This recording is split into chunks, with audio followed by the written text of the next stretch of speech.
இதோ உங்களை தேடி முதன்முறையாக வசீகரமான தொழில்நுட்பம் மற்றும் அதிவேகமான செயல்திறனுடன் UFX மொபைல். மெல்லிய தோற்றத்துடன் முற்றிலும் சிறப்பாக எல்லோருக்கும் எளிதாக UFX மொபைல். உங்கள் நவீன தலைமுறைக்கான mobile. UFX Mobiles. Make your move.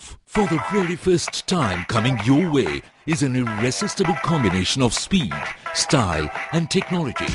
UFX Mobiles. Exceptionally sleek, totally advanced, and now the phone that everyone can afford to touch.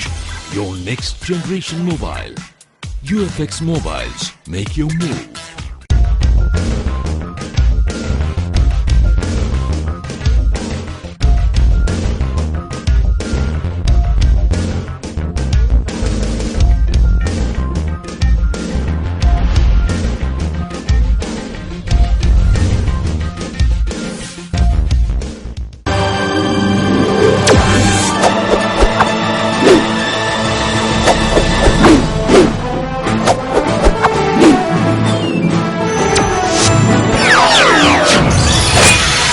நீங்கள் பார்த்துக் கொண்டிருப்பது AJK டிவியின் புதுவை மாலை. வணக்கம். புதுவை ராஜ்நிவாசில் நடைபெற்ற தேசிய வாக்காளர் தின விழாவில் புதிய வாக்காளர்களுக்கு அடையாள அட்டையை ஆளுநர் இக்பால் சிங் வழங்கினார். புதுவை ஆளுநர் மாளிகையில் 2வது தேசிய வாக்காளர் தின விழா நடைபெற்றது. தலைமை தேர்தல் அதிகாரி பெலாட்டி பெட்டின் தலைமையில் நடைபெற்ற விழாவில் சிறப்பு விருந்தினராக ஆளுநர் இக்பால் சிங் கலந்து கொண்டு ராஜ்பவன் தொகுதிக்கு உட்பட்ட புதிய வாக்காளர்களுக்கு அடையாள அட்டை வழங்கினார். தொடர்ந்து மக்கள் உரிமை சாசன நூலை வெளியிட்டு வாக்காளர் விழிப்புணர்வு தொடர்பாக நடத்தப்பட்ட வினாடி வினா போட்டியில் வெற்றி பெற்றவர்களுக்கு பரிசினையும் வழங்கி பாராட்டினார். பின்னர் அனைவராலும் வாக்காளர் உறுதிமொழி ஏற்றுக் கொள்ளப்பட்டது. விழாவில் ஆளுநரின் தனி செயலர் உதித்ரே, இணை தேர்தல் அதிகாரி சீனிவாசன், உள்ளாட்சித்துறை இயக்குநர் சுந்தரவடிவேலு, தாசில்தார் ரமேஷ் உள்பட பலர் கலந்து கொண்டனர். நிகழ்ச்சிகளை இணை தேர்தல் அதிகாரி ஸ்ரீதர் தொகுத்து வழங்கினார். மொழிப்போர் தியாகிகளுக்கு புதுவை மாநில திமுக இளைஞரணி சார்பில் வீரவணக்கம் செலுத்தும் நிகழ்ச்சி திமுக இளைஞரணி அமைப்பாளர் திரு சிவா தலைமையில் நடைபெற்றது. அந்த நாளில் மதராஸ் ராஜதானி என்று அழைக்கப்பட்ட ஒன்றுபட்ட தென்னிந்தியாவின் பகுதிகளில் பிரதமராக இருந்த ராஜாஜி 21 ஏப்ரல் மாதம் 1938 ஆண்டில் 125 அரசு உயர்நிலைப் பள்ளிகளில் இந்தியை கட்டாயம் கற்பிக்க வேண்டும் என்று அரசாணை போட்டபோது தமிழ்நாட்டில் திராவிட முன்னேற்றக் கழகத்தினர் அதற்கு எதிர்ப்பு தெரிவித்து போராட்டம் நடத்தினர். இப்போராட்டத்தின் எதிரொலியாக தமிழகத்தைச் சேர்ந்த 6 பேர் தீயிட்டு தங்களை மாய்த்துக் கொண்டனர். இவர்களுக்கு வீரவணக்கம் செலுத்தும் வகையில் ஆண்டுதோறும் இதே நாளில் நிகழ்ச்சி நடத்தப்பட்டு வீரவணக்கம் செய்யப்படும். அதன் அடிப்படையில் மொழிப்போர் தியாகிகளுக்கு புதுவை மாநில திமுக இளைஞரணி சார்பில் வீரவணக்கம் செலுத்தும் நிகழ்ச்சி புதுவை அண்ணா சிலை அருகே மாநில திமுக இளைஞரணி அமைப்பாளர் சிவா தலைமையில் நடைபெற்றது. நிகழ்ச்சியில் திமுக மாநில அமைப்பாளர் திரு ஜானகிராமன், மாநில திமுக துணை அமைப்பாளர் திரு SP சிவக்குமார், மாநில பொருளாளர் கென்னடி, முன்னாள் சட்டமன்ற உறுப்பினர் ராஜாராமன், தலைமை செயற்குழு உறுப்பினர்கள் CP திருநாவுக்கரசு, MA சுப்பிரமணியன், சோமசுந்தரம், ஏம்பலம் தொகுதி திமுக செயலாளர் ஏம்பலம் செல்வம், கழக முன்னோடி திருவண்டார்கோவில் காந்தி, பொதுக்குழு உறுப்பினர்கள் தைரியநாதன், கோபால், MK பழனி, பலராமன், இளைஞரணி துணை அமைப்பாளர்கள் அலெக்சாண்டர், லோககணேசன், மாணவரணி தலைவர் மணிமாறன், தட்டாஞ்சாவடி இளம்பருதி, உழவர்கரை தொகுதி திமுக இளைஞரணி செயலாளர் திரு IG வீரராகு, முன்னாள் கவுன்சிலர்கள் சக்திவேல் வேலவன், உழவர்கரை தொகுதிக்கு உட்பட்ட Uzhavarkarai Anthonyraj, Emil, CRP, Jack, Stephen, Panneerselvam, Hari, David, Ramesh, Benjamin, Muthupillaipalayam Shanmugam, Babu, Selvam, Seenu, Arul, Raja, Moolakulam Balakrishnan, Soundararajan, Panneerdas, Venmani, Hugo Alexander, Arumbarthapuram Sathya, Santhosh, Pichaveeranpet Veerakumar, Muthukrishnan, Arumugam, Reddiarpalayam Kaliya Karthikeyan மற்றும் வட்டக்கழக செயலாளர்கள், தொகுதி கழக செயலாளர்கள், அனைத்து அணியின் நிர்வாகிகள் திரளாக கலந்து கொண்டு அங்கு அலங்கரித்து வைக்கப்பட்டிருந்த தியாகிகளின் திருவுருவப் படத்திற்கு மலரஞ்சலி செலுத்தினார்கள். இதற்கான ஏற்பாடுகளை புதுவை மாநில திமுக இளைஞரணி சார்பில் அதன் அமைப்பாளர் சிவா தலைமையில் நிர்வாகிகள் செய்திருந்தனர். நிகழ்ச்சியின் நிறைவில் இளைஞரணி அமைப்பாளர் திரு சிவா கூறுகையில், உலக வரலாற்றில் மொழிக்காக போராடிய வரலாறு தமிழர்களின் வரலாறு. இந்த மொழிக்கு இந்தி ஆதிக்கத்தின் இந்தி மொழியினுடைய திணிப்பு வந்தபொழுது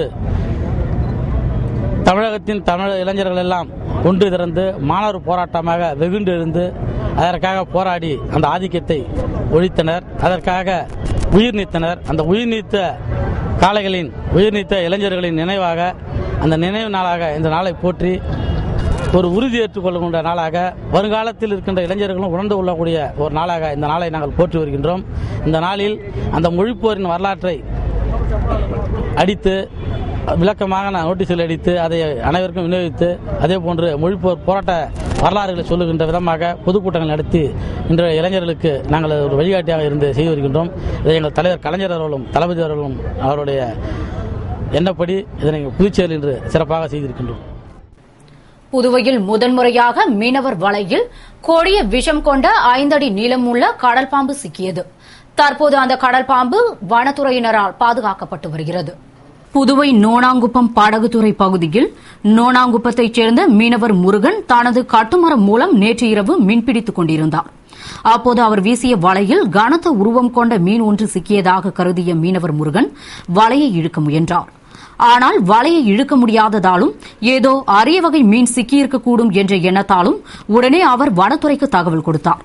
வனத்துறை அதிகாரி சிவகுமார் உத்தரவின் பேரில் வனவிலங்கு காப்பாளர் வாழ்முனி தலைமையில் அங்கு சென்ற ஊழியர்கள் வலையில் சிக்கியுள்ளது என்ன என்று பார்த்தனர்.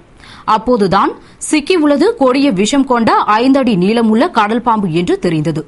உடனே அதனை மீட்டு வனத்துறைக்கு எடுத்து வந்து கடல் நீர் நிரப்பப்பட்ட கண்ணாடி தொட்டியில் அந்த பாம்பினை விட்டு வைத்தனர். தற்போது கடல் பாம்புக்கு சிறிய காயங்கள் இருப்பதால் மருத்துவர்கள் மூலம் சிகிச்சை அளிக்கப்பட்டு குணமானதும் மீண்டும் கடலில் கடல் பாம்பினை விட வனத்துறை முடிவு செய்துள்ளது. புதுவையில் பெண்ணிடம் நகை பறித்த 2 ரவுடிகளை கைது செய்த போலீசாரை எஸ்எஸ்பி சந்திரன் வெகுவாக பாராட்டினார்.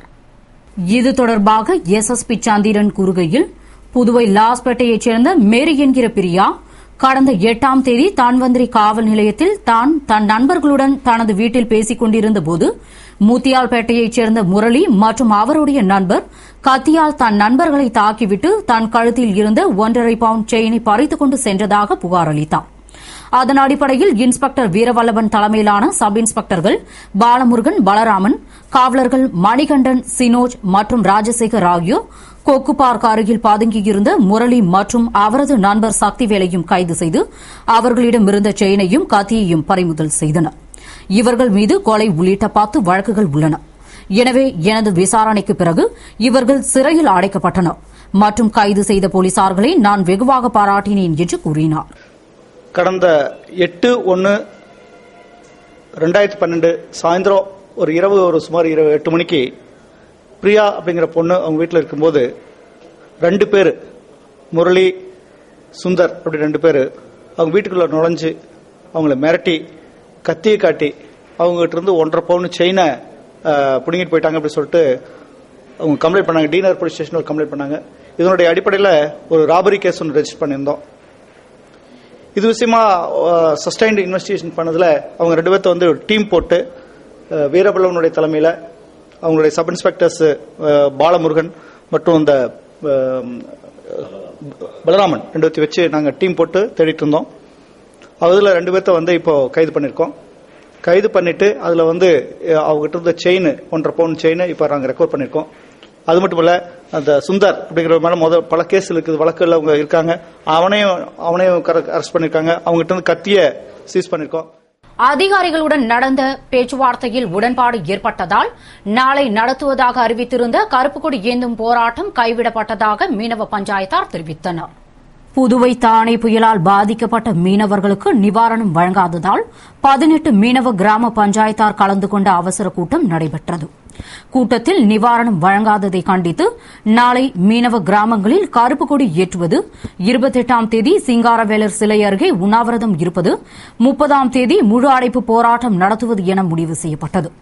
இந்நிலையில் மீனவ பஞ்சாயத்தார்களுடன் வருவாய்த்துறை சார்பில் தாசில்தார் ரமேஷ், மீன்வளத்துறை இயக்குநர் ராமலட்சுமி, எஸ்பிக்கள் சிவதாசன், தெய்வசிகாமணி உள்ளிட்ட அதிகாரிகள் பேச்சுவார்த்தை நடத்தினர். அப்போது காவல்துறை அதிகாரிகள் குடியரசு தினத்தன்று கருப்பு கொடி ஏற்றி போராட்டம் செய்ய வேண்டாம், இதுகுறித்து முதல்வர் ரங்கசாமியிடம் பேசி தீர்வு காணலாம் என்று கேட்டுக் கொண்டனர். இதனால் மீனவர்கள் மற்றும் அதிகாரிகள் இடையே கடும் வாக்குவாதம் ஏற்பட்டபோதும் நிறைவில் உடன்பாடு ஏற்பட்டது. எனவே நாளை நடத்தப்போவதாக அறிவித்திருந்த கருப்பு கொடி ஏற்றும் போராட்டத்தை திரும்பப் பெற்றுக் கொண்டதாகவும் முதல்வர் மற்றும் மீன்வளத்துறை அமைச்சரிடம் பேசி பிரச்சினைக்கு தீர்வு காணாவிட்டால் அறிவித்தபடி 28ஆம் தேதி உண்ணாவிரத போராட்டமும் 30ஆம் தேதி கடையடைப்பும் நடைபெறும் என்று மீனவ பஞ்சாயத்தார் தெரிவித்தனர். எங்களுக்கு நிவாரணம் கிடைக்காது இருப்பதால் அனைத்து சமுதாய மீனவர்களும் ஒன்று கூடி கருப்பு கொடி போராட்டத்தை அறிவித்தோம்.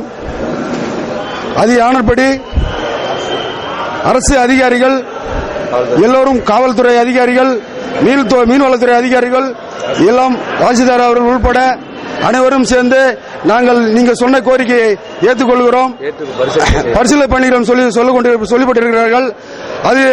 அது காரணமாக நாங்கள் அந்த கருப்பு கொடி விழாவை விட்ரா பண்ணி, குடியரசு தினத்தை முன்னிட்டு கருப்பு கொடி ஏற்று விழாவை விட்ரா பண்ணி, அது மட்டும் இல்லாமல் 27 அன்று சம்பந்தப்பட்ட மந்திரிகளை, மீன்வளத்துறை அமைச்சரை எங்களை சந்திக்க வேண்டும்.